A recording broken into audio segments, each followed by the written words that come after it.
কোরআনে কারীমের সূরাতুত তাওবার 18 নম্বর আয়াত তেলাওয়াত করেছি। আল্লাহ রাব্বুল আলামিন চাহে তো উক্ত আয়াত এবং সংশ্লিষ্ট আরো কিছু আয়াত সংক্রান্ত আলোচনা করার জন্য চেষ্টা করব ইনশাআল্লাহ। মোহতারাম হাজিরিন, আল্লাহ রাব্বুল আলামিন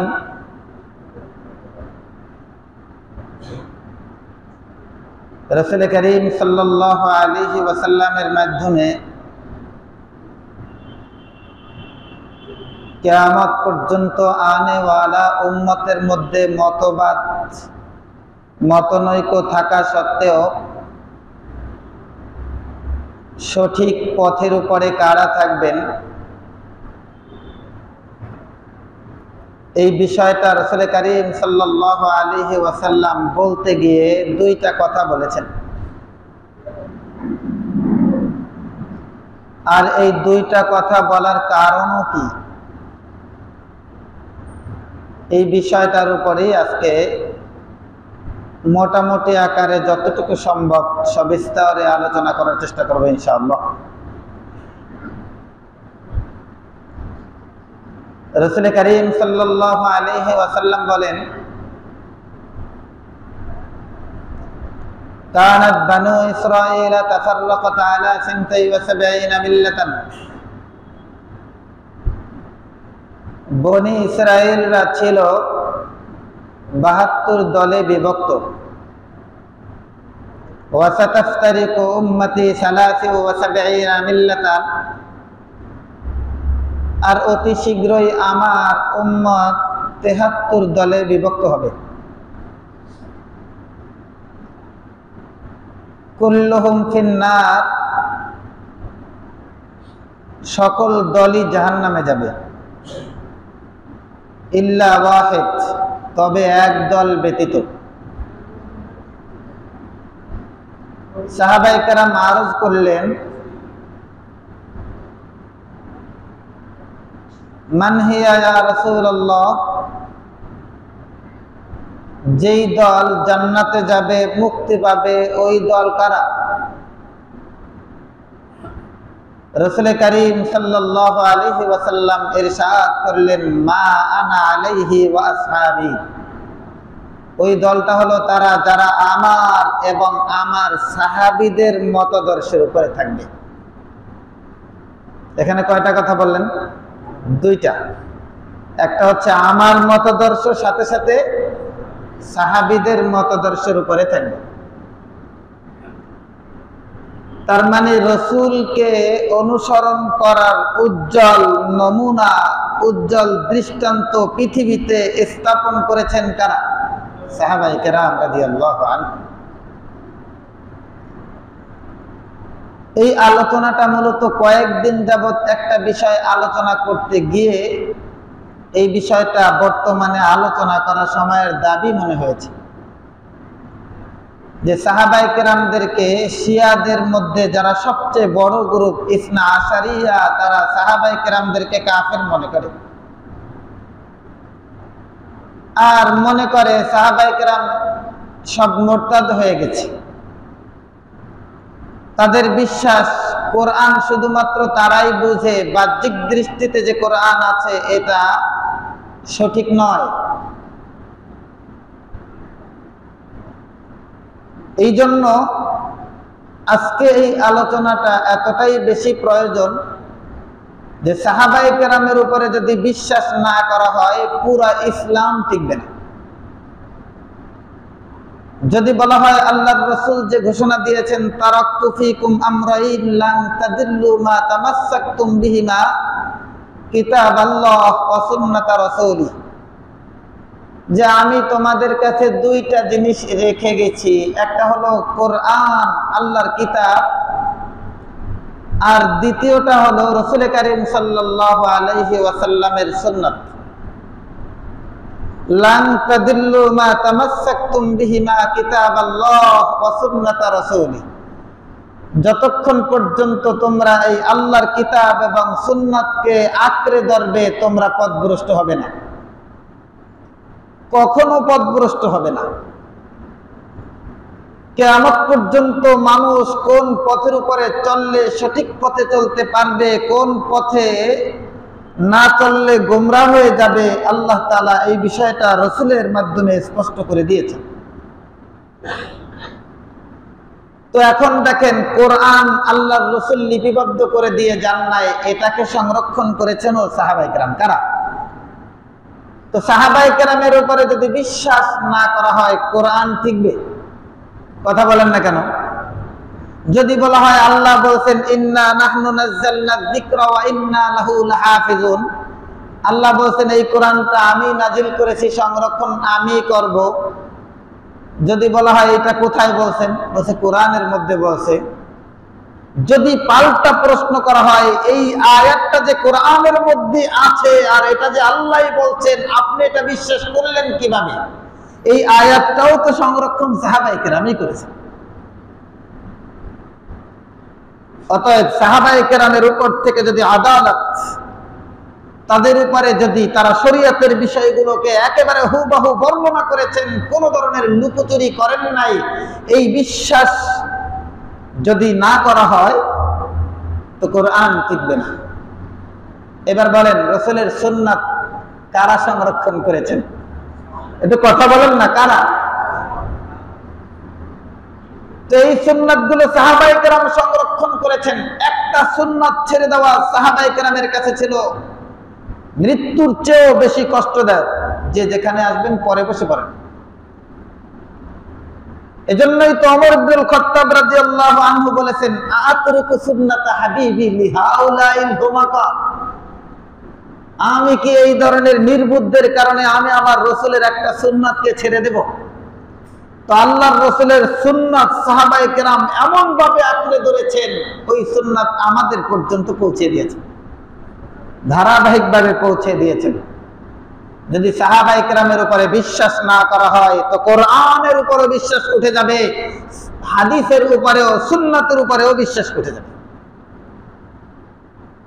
তাহলে বলবেন সাহাবায়ে কেরাম কি নিষ্পাপ? এই কথাটাই আজকে বলার জন্য কোরআনে কারীমের আয়াত তেলাওয়াত করেছি। আমার আলোচ্য বিষয় আগের ভূমিকা নয়। আল্লাহ রাসূল অনেক জায়গায় বলেছেন আলাইকুম বিসুন্নতি ওয়া সুন্নাতিল খুলাফায়ে রাশিদিন আল মাহদিয়িন, তোমাদের উপরে আবশ্যক হলো আমার সুন্নাত এবং খুলাফায়ে রাশিদিনদের সুন্নাতকে আঁকড়ে ধরা। তামাসসাকু বিহা, এটাকে এমন ভাবে আঁকড়ে ধরো, ওয়াদ্দু আলাইহা বিন নওয়াজিস, এটাকে মারির দাঁত দিয়ে কামড়ায় ধরো। কোন দাঁত দিয়া? সামনের দাঁত দিয়ে যদি কোনো কিছু কামড়ায় ধরো ওটা ছিঁড়তে পারে? শক্ত করে ধরা যায়? তো কথা বলেন। আর মারির দাঁত দিয়ে ধরলে? আল্লাহর রাসূল এখানে একটা তাসবিহ দিয়েছেন, উপমা দিয়েছেন যে তোমরা এমন ভাবে কোরআন সুন্নাহকে আঁকড়ে ধরো, খোলাফায়ে রাশিদিনদের সুন্নাতকে এমন ভাবে আঁকড়ে ধরো যেরকম মারির ধাত দিয়ে শক্ত করে একটা জিনিসকে ধরা হয়। আল্লাহ রাসূল বলেছেন আসহাবি কান নুজুম, আমার সাহাবীরা হলো নক্ষত্রের মতো। বিআইহিম ইকতাদাইতুম ইহতাদাইতুম, তোমরা যারাই তাদের যে কাউকে অনুসরণ করবে হেদায়েত পাবে। ছোট্ট একটা কথা মাঝখানে বলি, বর্তমান যুগে ওলামায়ে কেরাম আল্লাহ তাআলার নবীদের ওয়ারিস। ওলামায়ে কেরাম হয়তো নিজে নফল পড়ে না, কিন্তু নফলের যে হাদিসগুলো আছে, কথার কথা বলছি, বর্ণনা কি সঠিকভাবে করে না? তারা উম্মত থেকে ইলম লুকোচুরি করে না। উম্মতের উলামায়ে কেরাম ব্যক্তিগতভাবে আর ইলমে আমলের দিক দিয়ে হয়তো একটু কম থাকতে পারে, কিন্তু তারা শরীয়তের জ্ঞান পৌঁছানোর ক্ষেত্রে তারা লুকোচুরি করে না। না পারলে বলে পারি না। আপনি অমুকের কাছে যান, তাও বলে দেয়।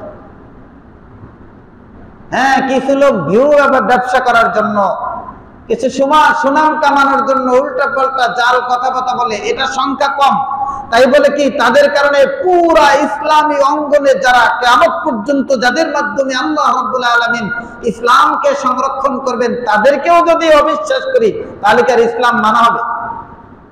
কখনোই সম্ভব। এজন্য সাহাবায়ে কেরাম প্রশ্ন হতে পারে তারা কি নিষ্পাপ? নবীরা মাসুম, নবীরা নিষ্পাপ, কিন্তু সাহাবায়ে কেরাম ভুলের ঊর্ধ্বে নয়। এই কথাটা যতটা তাড়াতাড়ি বলা যায়, মুখ ফুসকে বলা যায়, এই কথাটা তার থেকে আরো দ্রুত এবং দৃঢ়ভাবে বলা উচিত, তারা ভুলের উপরে অবিচল নয়। সাহাবায়ে কেরাম ভুলের ঊর্ধ্বে নয়, এটা বিশ্বাস করতে হবে। সাহাবায়ে কেরাম ভুলের ঊর্ধ্বে নয়, কিন্তু কখনো তারা ভুলের উপরে অবিচল থাকেন নাই, এটা বিশ্বাস করতে হবে তার থেকে আরো দৃঢ়ভাবে।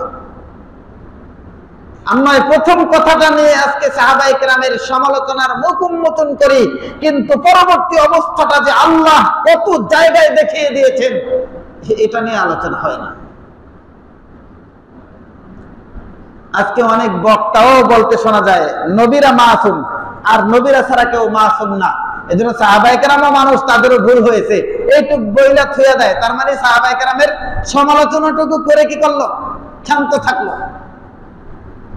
কিন্তু সাহাবায়ে কেরাম সম্পর্কে আল্লাহ রাব্বুল আলামিন যেটা বলেছেন, আল্লাহর রাসূল সাল্লাল্লাহু আলাইহি ওয়াসাল্লাম যেটা বলেছেন, অনেকে তো সাহাবীদের সংজ্ঞাই জানে না যে সাহাবী কাকে বলে।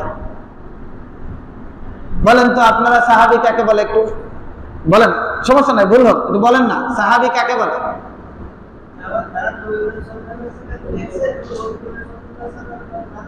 সুন্দর। এই কথাটার মধ্যে আরেকটু সম্পূরক হতে হবে, যারা ঈমান অবস্থায়। কি অবস্থায় বলেন? হ্যাঁ, সবাই বলেন কোন অবস্থায়? একজন নবীকে দেখছে কিন্তু ঈমান আনছে নবীর ইন্তেকালের পরে, সে কি সাহাবী? যারা নবীকে ঈমান অবস্থায় দেখেছেন এবং ঈমান অবস্থায় দুনিয়া থেকে বিদায় নিয়েছেন, মুরতাদ হয়ে যান নাই, এনারা কি? যারা ঈমান অবস্থায় নবীকে দেখেছেন অথবা নবী তাকে দেখেছেন এবং ঈমান অবস্থায় তারা দুনিয়া থেকে বিদায় নিয়েছেন, এনারা হলেন সাহাবী। এনারা কি বলেন? সাহাবী। আব্দুল্লাহ ইবনে উম্মে মাকতুম, তিনি তো নবীকে জিন্দেগিতেও দেখেন নাই, যেহেতু তার দুই চোখ অন্ধ ছিল, কিন্তু রাসূল করিম সাল্লাল্লাহু আলাইহি ওয়াসাল্লাম তাকে তো দেখেছেন। হযরত খাদিজা রাদিয়াল্লাহু আনহার মামা, রাসূল করিম সাল্লাল্লাহু আলাইহি ওয়াসাল্লামের মামা শ্বশুর অন্ধ সাহাবী ছিলেন। এমন কি তার ব্যাপারে আল্লাহ তাআলা কোরআনে কারীমের মধ্যে সূরা নাযিল করেছেন। চিন্তা করেন, তিনি একদিন রাসূলের কাছে আসছেন, সাহাবাদের দাম আল্লাহর কাছে কত, রাসূলের কাছে আসছেন। আল্লাহর রাসূল তখন একদল কুরাইশদের বড় বড় কাফের নেতাদেরকে দাওয়াত দিতেছিলেন। আল্লাহর রাসূলের চিন্তাধারাটা ছিল এমন, যদি এরা একবার ইসলামের দিকে চলে আসে তাহলে ইসলামের যে অগ্রযাত্রা শুরু হবে, অপ্রতিরোধ্য এক যাত্রা শুরু হবে, এটাকে দমানোর কারো কি থাকবে না? শক্তি থাকবে না। এজন্য কয়েকবার আব্দুল্লাহ ইবনে উম্মে মাকতুম রাদিয়াল্লাহু আনহু রাসূলকে ডাকছেন। স্বাভাবিকভাবে অন্ধ মানুষ কেমনে ডাকে? ইয়া রাসূলুল্লাহ, আল্লাহ তাআলা আপনাকে যে জ্ঞান দিয়েছেন ওর থেকে আমাকে একটু বলেন, আমি এর থেকে কিছু উপকার নিই। আল্লাহ রাসূল বলেন একটু পরে, কিন্তু আল্লাহ তাআলা ওই একটু পরে বলছে সাহাবীকে, একটু পরে সাহাবীকে বলে কুরাইশ কাফির নেতৃবৃন্দের সাথে কথা বলবেন, এটা আল্লাহ বরদাস্ত করেন না। আল্লাহ আয়াত নাযিল করছেন, আল্লাহর রাসূলকে দুই চার জায়গায় যে মৃদু বর্ষনা করেছেন আল্লাহ, তার মধ্যে এটা সবচেয়ে কঠিন জায়গা। আবাসা, ভুরু কুঞ্চিত করেছে, ওয়াতাওয়াল্লা, মুখ ফুরিয়ে নিয়েছে, আনজাহুল আমা, এই কারণে যে তার কাছে এক অন্ধ ব্যক্তি আসছে। কথাগুলো কি চিন্তা করেন, কার বর্ণনা? আল্লাহর বর্ণনা। ওয়ামা ইউদরিকা লাআল্লাহু ইয়াযাক্কা, ওয়ামা ইউদরিকা লাআল্লাহু ইয়াযাক্কা, আপনার তো জানা নাই যে সে থেকে কি করবে? উপদেশ গ্রহণ করবে। আও ইয়াযাক্কারু ফাতানফাহু যিকরা, আর এই উপদেশটা তার উপকারে আসবে। তো আল্লাহ তাআলা কিভাবে সাহাবীদের কথা বলে যে এই জন্য ভুরুকুঞ্চিত করেছে, মুখ ফিরিয়ে নিয়েছে, তাকে গুরুত্ব দেয় নাই, গুরুত্ব না দিয়ে তাদেরকে গুরুত্ব দিয়েছে, এই কারণে যে সে একজন অন্ধ লোক আসছে। কথাটা কেমনে বলছে চিন্তা করেন। সাহাবায়ে কেরামের মর্যাদা স্বয়ং দিয়েছেন কে? আল্লাহ। পৃথিবীর অন্য কোন মানুষ হাজার চেষ্টায় সাহাবী হতে পারবে না, হাজার চেষ্টায়, হাজার ইবাদত করেও সাহাবী হতে পারবে না। যত বেশি হোক না কেন এই সার্টিফিকেট কি নিতে পারবে? রাদিয়াল্লাহু আনহুম ওয়া রাদু আনহু, যে তারা আল্লাহ তাআলার বিধানের উপরে সন্তুষ্ট আর তাদের আমলের উপরে স্বয়ং আল্লাহ সন্তুষ্ট। সুবহানাল্লাহ। এই সার্টিফিকেট পৃথিবীতে কে নিতে পারবে? কে পারবে? এই জন্য সাহাবায়ে কেরামের উপরে সংশয় করার আগে, তারা ভুলের ঊর্ধ্বে নয় এই কথাটা বলার আগে, তারা ভুলের উপরে অবিচল নয় এই কথাটা বুঝা তার থেকেও বেশি দরকার, এটা ফরজ আবশ্যক। নাহলে কিতাব, কোরআনে কারীম, হাদিস, সুন্নাহ সবগুলোর উপরে তখন প্রশ্ন ছুড়ে দেয়া যাবে। আজকে যেখান থেকে আয়াত তেলাওয়াত করেছি, وعلى الثلاثة الذين خلفوا حتى إذا ضاقت عليهم الأرض بما رحبت وضاقت عليهم أنفسهم وظنوا أن لا ملجأ من الله إلا إليه। আল্লাহ রাব্বুল আলামিন এখানে তিনজন সাহাবীর কথা বিশেষভাবে উল্লেখ করেছেন। কয়জন? তিনজন। তাদের উপর থেকে এমন এক পরিস্থিতি গিয়েছেন যা পৃথিবীর কোন মানুষের উপরে এত বড়, এত কঠিন, ভয়াবহ পরিস্থিতি গিয়েছে কিনা আমার জানা নেই, আমার জানা নেই। এই বর্ণনা স্বয়ং যার সাথে ঘটেছে তিনজনের সাথে, তাদের একজনের পক্ষ থেকে এই বর্ণনাটা বুখারী, মুসলিম বিভিন্ন হাদিসের কিতাবে আসছে। কাব রাদিয়াল্লাহু তাআলা আনহু বলেন যে লাম্মা তাখাল্লাফা আন রাসূলিল্লাহি সাল্লাল্লাহু আলাইহি ওয়াসাল্লাম ফি গাজওয়াতিন গাযাহা ইল্লা ফি গাজওয়াতি তাবুক। হযরত কাব ইবনে মালিক রাদিয়াল্লাহু তাআলা আনহু তিনজনের মধ্যে একজন। কাব ইবনে, এই সাহাবীর ইতিহাসটাও সংক্ষিপ্ত আকারে একটু মনে রাখলে ফায়দা হবে, যে তারা ভুলের ঊর্ধ্বে নয় ঠিক আছে, কিন্তু ভুলের উপরে কি নয়? অবিচল নয়, অটুট নয়। কাব ইবনে মালিক রাদিয়াল্লাহু আনহু বলেন যে আমি রাসূল কারীম সাল্লাল্লাহু আলাইহি ওয়াসাল্লাম যত যুদ্ধ নিজে করেছেন ওই সমস্ত যুদ্ধে আমি অংশগ্রহণ করেছি, ইল্লা ফি গাজওয়াতি তাবুকিন, তবে গজওয়ায়ে তাবুক, তাবুকের যুদ্ধে আমি কি করতে পারি নাই? রাসূল কারীম সাল্লাল্লাহু আলাইহি সাল্লামের সাথে অংশগ্রহণ করতে পারি নাই। এরপরে আরেকটা কথা বলছে, গায়রা আন্নী কুনতু তাখাল্লাফতু ফি গাজওয়াতি বদরিন, এছাড়াও আমি আরেকটা যুদ্ধে, এটা বর্ণনার একটা অলংকার, এছাড়াও আমি আরেকটা যুদ্ধে অংশগ্রহণ করি নাই, সেটা হলো গজওয়ায়ে বদর। তাহলে কয়টা হলো? দুইটা। তার মানে রাসূল কারীম সাল্লাল্লাহু আলাইহি সাল্লাম যতগুলো যুদ্ধ করেছেন সব যুদ্ধে গেছেন, শুধু দুইটা যুদ্ধে যান নাই। তবে তিনি আরেকটা কথা বলছেন যে ওয়ালাম ইউআতাব আহাদুন তাখাল্লাফাহা, যে এই বদরের যুদ্ধে ওই সময়ে যারা যায়নি তাদেরকে দোষণীয় মনে করা হতো না। কারণ ওই যুদ্ধটা হয়েছিল কিভাবে? আবু সুফিয়ানের নেতৃত্বে বড় একটা কাফেলা যখন বণিক দল যাইতেছিল তাদেরকে দমানোর জন্যই তো গিয়েছিল। এরপরে ওইখানে বদর যুদ্ধ সংগঠিত হয়, উপস্থিতভাবে 313 জন নিয়ে যুদ্ধ করে। এই জন্য ওইখানে যারা ঘটনাচক্রে হঠাৎ যেহেতু হয়েছিল, যারা পিছিয়ে ছিল, তাদেরকে কি করা হতো না? তিরস্কার করা হতো না, দোষণীয় মনে করা হতো না। আল্লাহ। এরপরে রাসূল কারীম সাল্লাল্লাহু আলাইহি ওয়াসাল্লাম যখন মদিনায় গিয়ে আকাবার কাছে 12 জন সাহাবী সর্বপ্রথম, মানে মক্কায় গিয়ে, তখনও মদিনায় হিজরত করেন নাই, যে আপনি যদি মদিনায় আসেন আমরা আমাদের জীবন বাজি রেখে আপনাকে কি করব? রক্ষা করব। এই যে বায়াত গ্রহণ করেছিল যেই 12 জন সাহাবী, তাদের মধ্যে কেডা ছিল? কাব ইবনে মালিক রাদিয়াল্লাহু তাআলা আনহু ছিলেন।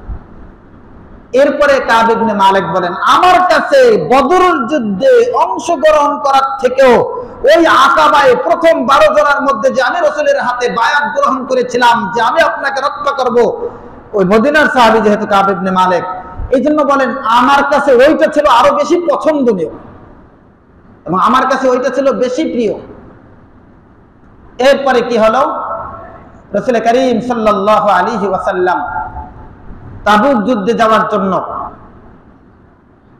সাহাবায়ে কেরামদেরকে ডাকলেন, পরামর্শ করলেন। এই পরামর্শ করার ওই সময়টায় কাব ইবনে মালিক যেহেতু বর্ণনা করেন, তিনি তার নিজের কয়েকটা বিষয় বর্ণনা করেছেন এভাবে যে আমার ঘটনাটা হলো এরকম যে ওই সময়ের পূর্বে এবং ওই সময়ের পরে আমি এত সচ্ছল অবস্থায় ছিলাম না। এমন একটা সময় রাসূল করিম সাল্লাল্লাহু আলাইহি ওয়াসাল্লাম তাবুক যুদ্ধের কথা সাহাবায়ে কেরামের সাথে একেবারে খোলামেলা ভেঙে ভেঙে আলোচনা করলেন, যাতে করে ওইখানের প্রস্তুতি, যাত্রা এবং কঠিন শত্রু দলের মুখোমুখি হওয়া পুরো বিষয়টাকে স্পষ্ট করতে পারে। রাসূল করিম সাল্লাল্লাহু আলাইহি ওয়াসাল্লাম, আপনারা দুরূদ পড়েন নাম শোনার সাথে সাথে, হ্যাঁ পড়তে হয়। রাসূল করিম সাল্লাল্লাহু আলাইহি ওয়াসাল্লাম সাহাবায়ে কেরামদেরকে ডাকলেন, পুরো বিষয়টাকে খুলে বললেন। আর ওই সময়টা ছিল প্রচন্ড গরমের সময়, আবার ফসল পাকে, জানেন জ্যৈষ্ঠ মাসে কি থাকে, প্রচন্ড গরম থাকে, খেজুর পাকে না। ওই সময় খেজুর পাড়ার সময় হয়ে গেছে। কাব ইবনে মালিক রাদিয়াল্লাহু তাআলা আনহু বলেন, আমি ওই সময়ের আগে বা পরে এর থেকে সচ্ছল অবস্থায় ছিলাম না, আর এর থেকে শক্তিশালী অবস্থানেও ছিলাম না। তো ওই সময়টা ছিল গরমের সময়। আমি ওই তাবুকের যুদ্ধের এলান হওয়ার সাথে সাথে আমি ওই যুদ্ধে যাওয়ার জন্য দুইটা বাহন কিনছি। কয়টা? একটা যদি দুর্বল হয়ে যায়, আঘাতপ্রাপ্ত হয়, যাতে করে আমি দ্বিতীয়টা নিয়ে কি করতে পারি, যুদ্ধ করতে পারি।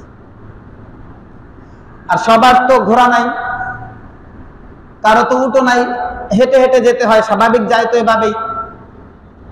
তো যাদের ঘোড়া আছে, যদি অনেক দূর পর্যন্ত পৌঁছেও যায়, ঘোড়াওয়ালারা তাদেরকে ধরা সহজ হয়ে যায়। তো কাব ইবনে মালিক রাদিয়াল্লাহু আনহু বলেন, ওই সময় এত সংখ্যক লোক এই তাবুক যুদ্ধের জন্য তৈরি হয়েছেন, যাদের নাম কোনো রেজিস্টার খাতায় উল্লেখ করা হয় না। কারণ এত লোক, তাদেরকে রেজিস্টারের আওতায় করাও কি ছিল, কঠিন ছিল। যেরকম আমাদের এই 24-এর এই যে বিজয়, স্বৈরাচার মুক্ত বাংলাদেশের জন্য যেভাবে সমস্ত মানুষ মাঠে নেমেছে, ওইটার তালিকা করা সম্ভব? কথা বলেন না কেন, ওইটার তালিকা করা সম্ভব? আমি বোঝানোর জন্য বলছি, ভালো করে বুঝেন। তো কাব ইবনে মালিক রাদিয়াল্লাহু আনহু বলেন যে ওই সময় এই পরিমাণ লোক হয়েছে, যদি আল্লাহর পক্ষ থেকে কারো ব্যাপারে ওহীর মাধ্যমে জানিয়ে না দেওয়া হয় যে এই লোক অনুপস্থিত ছিল, তাহলে এটা কারো পক্ষে জানা সম্ভব নয় যে কে কে অনুপস্থিত ছিল। এত বড় সৈন্যবাহিনী নিয়ে গেলেন, লম্বা সফর, প্রচন্ড গরম, আবার কঠিন শত্রু বাহিনীর মোকাবেলা করতে হবে। কাব ইবনে মালিক রাদিয়াল্লাহু তাআলা আনহু বলেন, সাহাবায়ে কেরামকে ঘোষণা করার পর প্রত্যেকদিন সাহাবায়ে কেরাম অনেক দৌড়ঝাঁপ করে, কেউ ঘোড়া সংগ্রহ করতেছে, কেউ খাদ্য সংগ্রহ করতেছে, কেউ এরকমের পাখির গোশত করে, প্রাণীর গোশত, ওইগুলো করে মজবুত করে শুকায় নিচ্ছেন, ইত্যাদি ইত্যাদি। অর্থাৎ প্রত্যেকদিন সবাই বের হয় যুদ্ধের প্রস্তুতির জন্য। আমিও বের হই, কিন্তু আমি কোনো প্রস্তুতি না নিয়েই ফিরে আসি, কারণ আমি তো জানি আমার তো প্রস্তুতি নেওয়া। আমার কথা কি বলছেন? ঘোড়া কেনা, সম্পদও আছে, খেজুরও আছে, কারণ ওনার বাগানে ওই সময় সবচেয়ে বেশি খেজুর। আমিও প্রত্যেকদিন বের হই, প্রস্তুতি না নিয়ে চলে আসি। আবার সবাই বের হয়, এভাবে আমিও বের হই, কিন্তু কোনো প্রস্তুতি না নিয়েই চলে আসি। আমি শুধু আমার কাজগুলো সেরে চলে আসি, কারণ আমার দিলের মধ্যে তো একটা বিশ্বাস আছে।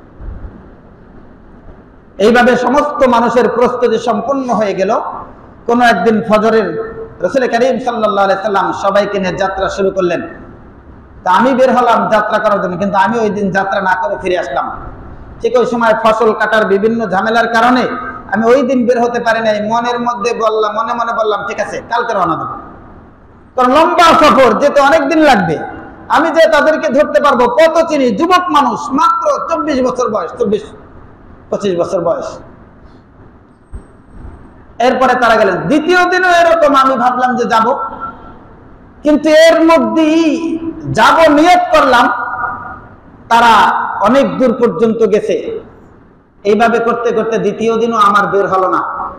তৃতীয় দিন চিন্তা করলাম, তাও বের হলাম না। এরপরে তিনি একটা আক্ষেপের কথা বলছেন, কারণ আমি যদি ওই সময়ও বের হতাম, কিন্তু আমার ভাগ্যে সেটা লেখা ছিল না। তাকদীরের খেলা ছিল, আমার এটা ভাগ্যে লেখা ছিল না। এজন্য আমি আর ওই যুদ্ধের জন্য বের হতে পারিনি। যুদ্ধের দল পুরো তাবুকের ময়দানে যখন পৌঁছে গেছে, ঘটনাচক্রে সেখানে আর যুদ্ধ হয় নাই। কি হয় নাই বলেন? যুদ্ধ হয় নাই। যে কোনো ভাবে হোক মুসলমানরা যুদ্ধ ছাড়াই কি হয়ে গেছে? বিজয় হয়ে গেছে। এরপরে রাসূল কারীম কাব ইবনে মালিক রাদিয়াল্লাহু তাআলা আনহু বলেন যে পথিমধ্যে রাসূল কারীম সাল্লাল্লাহু আলাইহি ওয়াসাল্লাম আমার সম্পর্কে কোনো আলোচনাও করেন না। কারণ এত লম্বা সফর, এত বিশাল বহর, এর মধ্যে আমার কথা বলাটাই স্বাভাবিক ছিল, না বলাটাই। কিন্তু ওখানে যাওয়ার পর আল্লাহ রাসূল সাল্লাল্লাহু আলাইহি সাল্লাম বললেন, কাব ইবনে মালিকের খবর কেউ কোথায়?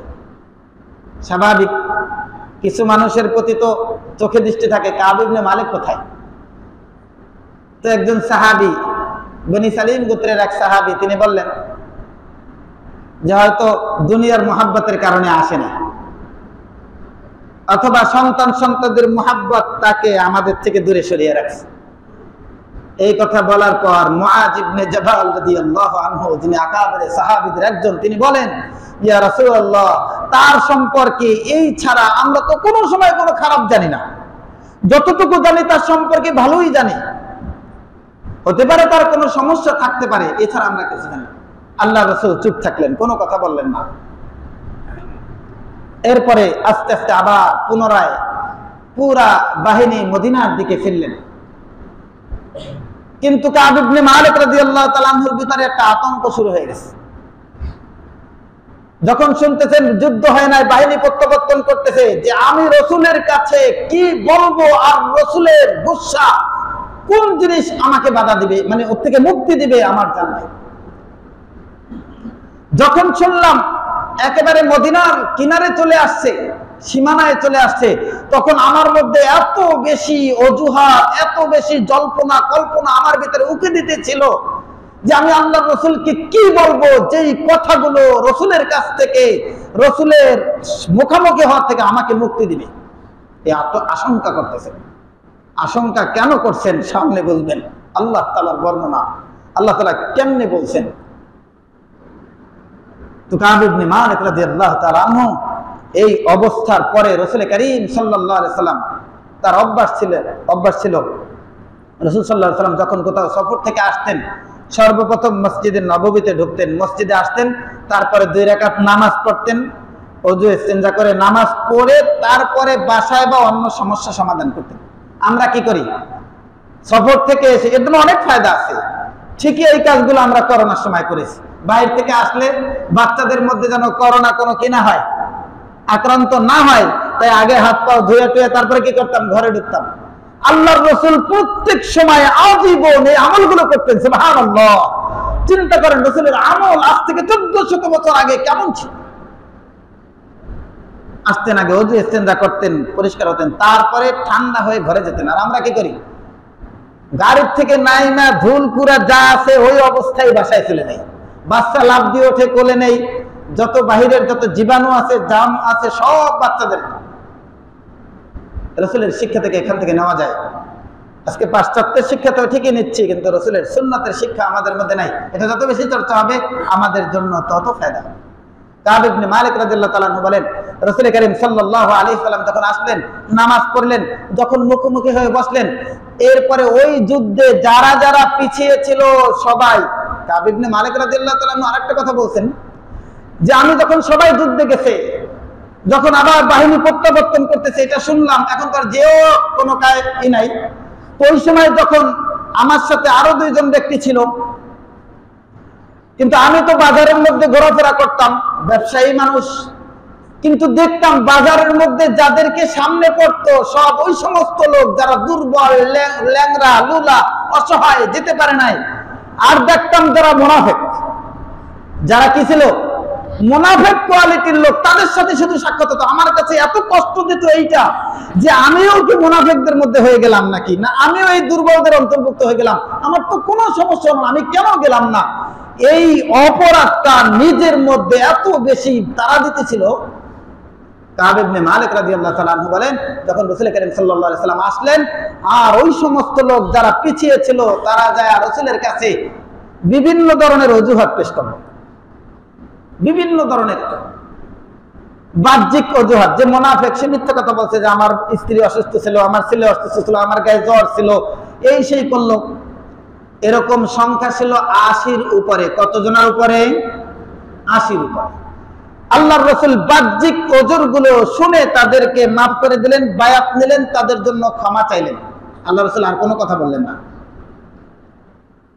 কাব ইবনে মালিক রাদিয়াল্লাহু তাআলা আনহু বলেন যে আমার ভিতরে এতটা যন্ত্রণা ছিল যে আমি কি বলবো রাসূলের কাছে, আমার তো কোনো ওজরই নাই। এরপরে মনের মধ্যে ছিল যে আমি যাই কিছু একটা বলবো, কিন্তু যখন শুনলাম রাসূল করিম সাল্লাল্লাহু আলাইহি ওয়াসাল্লাম মসজিদে নববীতে আসছেন আর আমার তার মুখামুখি হতে হবে, তো আমি চিন্তা করলাম আল্লাহর রাসূলের কাছে মিথ্যা বলে আমি মুক্তি পেতে পারবো। কারণ আমি যদি মিথ্যা বলি, সত্যটা তার কাছে জানাই দেবেন কে? তো আমি যেটা বললাম আর আল্লাহ যেটা বললো, রাসূল কার কথা বিশ্বাস করবেন? তো আমাকে কেমনে মুক্তি দেবে? কাব ইবনে মালিক রাদিয়াল্লাহু তাআলা আনহু রাসূল করিম সাল্লাল্লাহু আলাইহি ওয়াসাল্লামের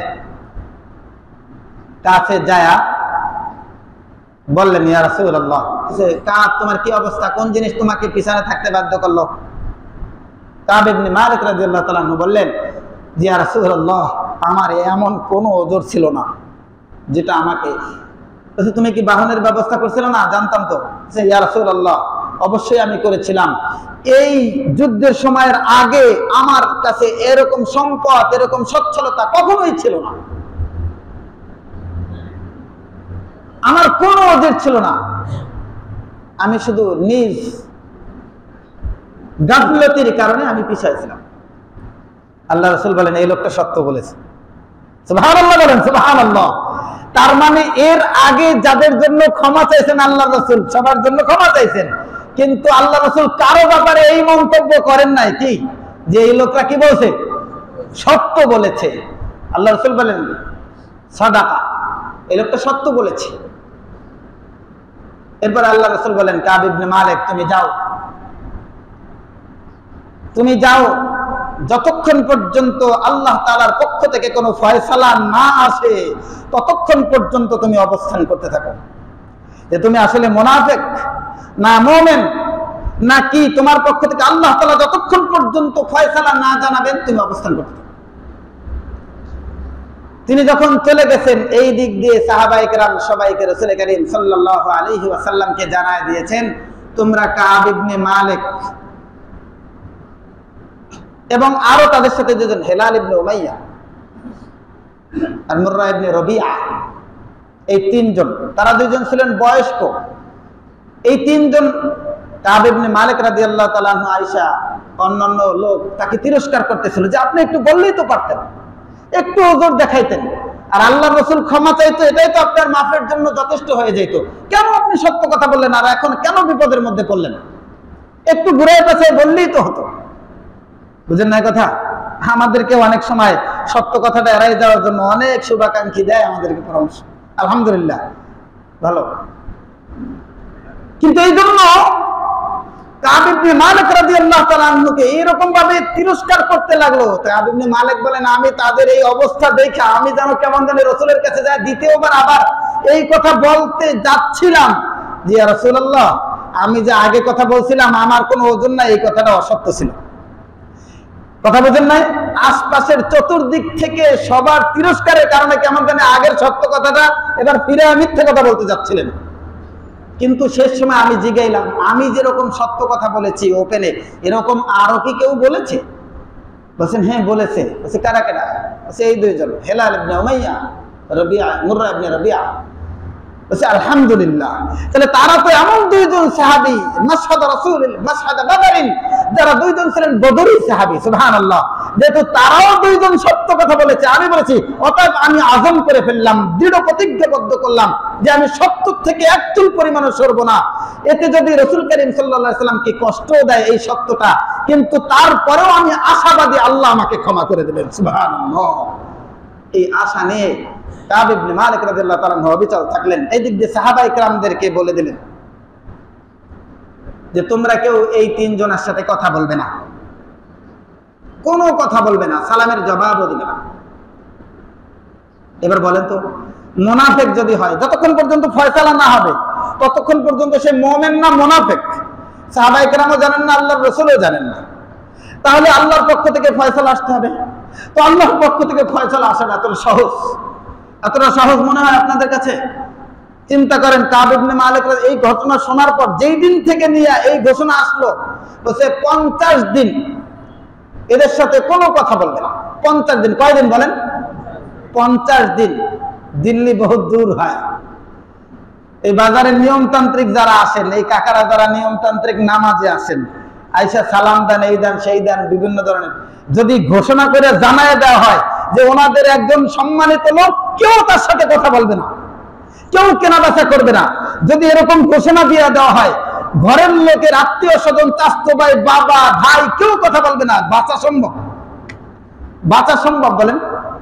কাব ইবনে মালিক রাদিয়াল্লাহু তাআলা আনহু বলেন যে আল্লাহর কসম, আমি তো মাঝে মাঝে বাজারে ঘুরতাম, আর ওই দুইজন তো যেই ঘোষণা হয়েছে তখন থেকেই কান্না শুরু করছে।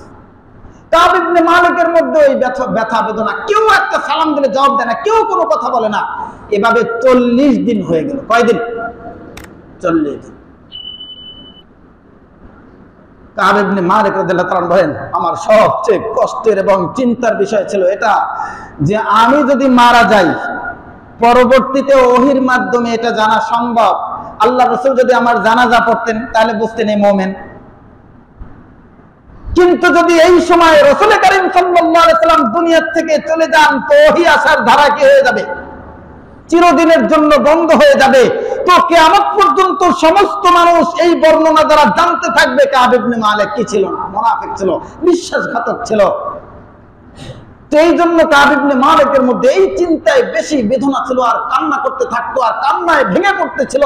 কাব ইবনে মালিক বলেন যে আমার এটাই সবচেয়ে বেশি ব্যথার বিষয় ছিল, যদি এই সময় আল্লাহর রাসূল দুনিয়া থেকে চলে যান, তো আমি যে নিরপরাধ, আমি যে মুনাফিক না, আমার মধ্যে যে নেফাকি নাই, এটা বোঝানোর তো কোনো ভাষা নাই। পৃথিবীর কোন মানুষ রাসূলের কথার বাইরে আমাকে বিশ্বাস করবে?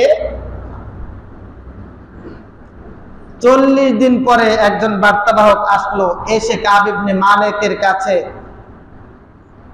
ওই 40 দিনের মধ্যে ওই সময় একটা ঘোষণা আসলো। আইসা একজন চিঠি পাঠাই দিল, চিঠি পড়লো। ওই চিঠির মধ্যে লেখা, কাব ইবনে মালিক, তুমি তোমার স্ত্রীদের সাথেও কথা বলতে পারবা না, তাদেরকে বিছনা ত্যাগ করে দাও। এতদিন ছিল একরকম, কমপক্ষে সুখ দুঃখের কথাটা পরিবারের সাথে বলতো, এখন সেটাও শেষ। কাব ইবনে মালিক রাদিয়াল্লাহু তাআলা এভাবে এই বার্তা আমার সাথে দুইজনের কাছেও পাঠানো হলো।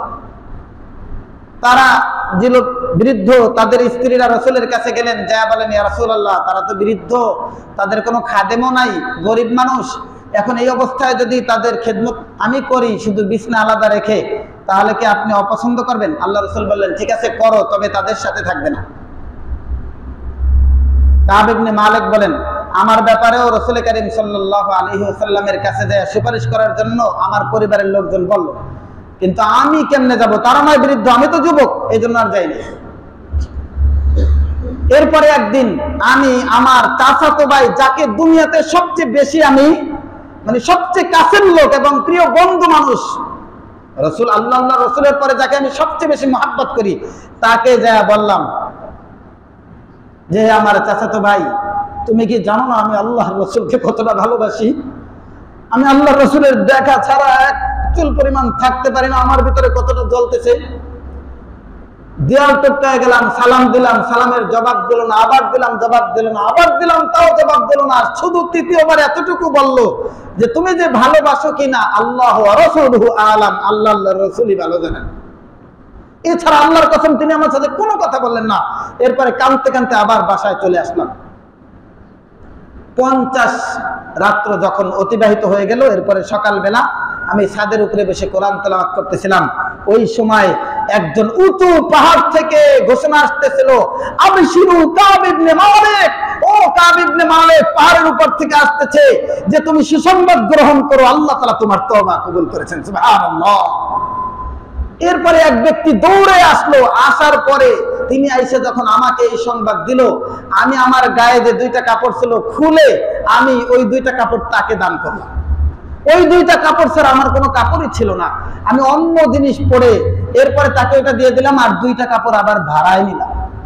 কাব ইবনে মালিক রাদিয়াল্লাহু তাআলা বলেন, এরপরে আমি রাসূল করিম সাল্লাল্লাহু আলাইহি সাল্লামের কাছে যখন গেলাম, যাওয়ার পরে এমন অবস্থা হলো সবাই দলে দলে আমার তওবার জন্য, তওবা করার কারণে সুসংবাদ জানাইতে থাকলো, শুভেচ্ছা জানাতে থাকলো। এমন পরিস্থিতি হলো আল্লাহর রাসূল প্রথম তো এমন অবস্থা ছিল, আমি যখন তাকে সালাম দিলাম তিনি সালামের উত্তর দিলেন আর হাসলেন এমন ভাবে যে হাসার মধ্যে রাগের ছাপ রয়েছে। কিন্তু এইবার তিনি আল্লাহর রাসূলের চেহারার মধ্যে তাকায় দেখি তারকারাজের মতো ঝলমল করতেছে। সুবহানাল্লাহ। আল্লাহ রাসূল বললেন, আয়াত শুনালেন, ওয়া আলা সালাসাতিল্লাযিনা খুল্লিফু, ওই 3 জন যারা যুদ্ধ থেকে, তাবুক যুদ্ধ থেকে পিছিয়ে ছিল, হাত্তা ইযা দাকাত আলাইহিমুল আরদু বিমা রাহাবাত, এই পুরো পৃথিবীর জমিন স্বয়ং সবিস্তার হওয়া সত্ত্বেও তাদের কাছে হয়ে গেছিল সংকীর্ণ। তার মানে পৃথিবীটা কত প্রশস্ত, কিন্তু তাদের কাছে কি হয়ে গেছিল? একেবারে সংকীর্ণ হয়ে গেছিল। আল্লাহ তাআলা বলেন, ওয়াদাকাত আলাইহিম আনফুসুহুম, এবং নিজের কাছেও হয়ে গিয়েছিল সংকীর্ণ। ওয়াজান্নু আল্লাহ মালজা মিনাল্লাহি ইল্লা ইলাইহি, একমাত্র এই কঠিন পরিস্থিতি থেকে মুক্তি দিতে পারেন কে? আল্লাহ। সুম্মা তাবা আলাইহিম, আল্লাহ তাআলা তাদের তওবা গ্রহণ করলেন, কবুল করলেন। লিয়াতুবু, যাতে করে তারা ফিরে এসে। ইন্নাল্লাহা হুয়া তাওয়াবুর রহিম, কারণ আল্লাহ তাআলা তাওয়াব, ক্ষমাশীল, দয়ালু। এরপরে আল্লাহ তাআলা বলেন যে এরপরে ওই গ্রুপ সায়াহলিফুনা বিল্লাহ, যারা আল্লাহর নামে শপথ করে বলছিল, ওই যে আসার পরে প্রায় 80 জনের উপরে, আল্লাহ তাআলা বলেন সায়াহলিফুনা বিল্লাহি লাকুম, তোমাদের কাছে তারা আল্লাহর নামে শপথ করে বলতেছিল, ইযাম তালাবতুম ইলাইহিম, যখন তোমরা তাদের কাছে ফিরে আসছিলা, লিতুরিদু আনহুম, যাতে করে তোমরা তাদেরকে ছেড়ে দাও, তাদেরকে মুক্তি দাও, এড়িয়ে চলো, যে না এরাও ভুল, অসহায় ছিল বা ওজর ছিল। আল্লাহ তাআলা বলেন ফারিদু আনহুম, তোমরা তাদেরকে এড়িয়ে চলো। আল্লাহ বলেন ইন্নাহুম রিজসুন, নিশ্চয় তারা পাপিষ্ঠ, গুনাহগার, তারা নাপাক। আল্লাহ বলেন ওয়া মাওয়াহুম জাহান্নাম, তাদের ঠিকানা হলো জাহান্নাম। জাযাআম বিমা কানু ইয়াকসিবুন, তাদের কৃতকর্মের কারণে। কারণ কি? কারণ হলো তারা ভাবতো, ওই সমস্ত লোক যারা ছিল তারা ভাবতো যে আল্লাহ তাআলা তাদেরকে মাফ করে দিয়েছেন হয়তো। আল্লাহ রাব্বুল আলামিন এরপরে বলেন যে ওই সমস্ত লোক ইয়াহলিফুনা লাকুম লিতারদাউ আনহুম, তারা কসম করে করে তোমাদের কাছে এসে ভালো সাজলো এই জন্য যাতে করে তোমরা তাদের উপরে সন্তুষ্ট হয়ে যাও। আল্লাহ তাআলা স্পষ্ট জানায় দিলেন, ফাইন তারদাউ আনহুম, আপনিও যদি তাদের উপরে সন্তুষ্ট হন এবং সমস্ত মানুষ যদি তাদের উপরে সন্তুষ্ট হয়, আল্লাহ বলেন ফাইন্নাল্লাহা লা ইয়ারদা আনিল কওমিল ফাসিকিন, আল্লাহ তাআলা এরকম ফাসিক, যারা গুনাহগার, যারা মিথ্যা কসম করে বলে, আল্লাহ তাআলা তাদের উপরে সন্তুষ্ট না। এই জন্য কঠিন পরিস্থিতির মধ্যেও সাহাবায়ে কেরাম কখনো কোনো একটা ছোট্ট ভুল হয়ে গেল, ভুলের উপরে কখনো কি থাকেন নাই? অবিচল থাকেন নাই। এনারাই হলো সাহাবায়ে কেরাম।